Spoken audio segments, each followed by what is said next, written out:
മഞ്ചേരി യൂണിറ്റിലും മധുസേട്ടു മഞ്ചേരി യൂണിറ്റിൽ മധു സേട്ടുവാണ്. മധു സേട്ടു ഇപ്പൊ ഈ മെക്സോൻ മഞ്ചേരിയിൽ ആരംഭിച്ചിട്ട് ഏറെക്കുറെ എല്ലാ ദിവസവും പങ്കെടുത്ത ഒരാളാണ്. അദ്ദേഹത്തിന്റെ അനുഭവങ്ങൾ ഒന്ന് പങ്കുവെക്കുകയാണ്. ഇത് നല്ല ശരീരത്തിൽ നല്ലതുണ്ട്, എല്ലാവർക്കും സുഖം. രാവിലെ നേരത്തെ നീച്ച് വെള്ളം കുടിച്ച് സുഖമായിട്ട് വരണുണ്ട്. എല്ലാവരും വരണം, പങ്കെടുക്കണം. നിങ്ങൾക്ക് ആരോഗ്യപരമായിട്ട് എന്തെങ്കിലും മാറ്റങ്ങൾ വന്നിട്ടുണ്ടോ? കുറെ മാറ്റങ്ങളുണ്ട്. ഇങ്ങോട്ട് വരുന്നതിന് മുമ്പ് എന്തെങ്കിലും ബുദ്ധിമുട്ട് അനുഭവപ്പെട്ടിരുന്നു? ആദ്യം ഷുഗറിന്റെ പ്രശ്നം അത് ഇതൊക്കെ ഉണ്ടായിരുന്നു. ഇത് എക്സസൈസ് തുടങ്ങിയ ശേഷം ഷുഗർ ടെസ്റ്റ് ചെയ്തോ? ഇല്ല, ചെയ്യാൻ പോയിരുന്നു ഒരു ദിവസം. അതിനുശേഷം ഇത് ചെയ്തതിനു ശേഷം ഈ ഷുഗർ ആകുമ്പോൾ വെള്ളം കൂടി ഇതൊക്കെ കൂടുമല്ലോ സാധാരണ, അതിലൊക്കെ മാറ്റം വന്നിട്ടുണ്ട്. മാറ്റമുണ്ടല്ലേ? എന്തായാലും എല്ലാരും ബോഡിയൊക്കെ ഉഷാറാണ്, കിടപ്പ് കാര്യങ്ങളൊന്നും ഇല്ലല്ലോ.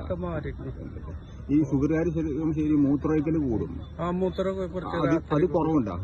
അപ്പൊ ചെറിയ മാറ്റമുണ്ട്. എല്ലാത്തിലും മാറ്റമുണ്ട്. എല്ലാവരും പങ്കെടുക്കണം. Thank you.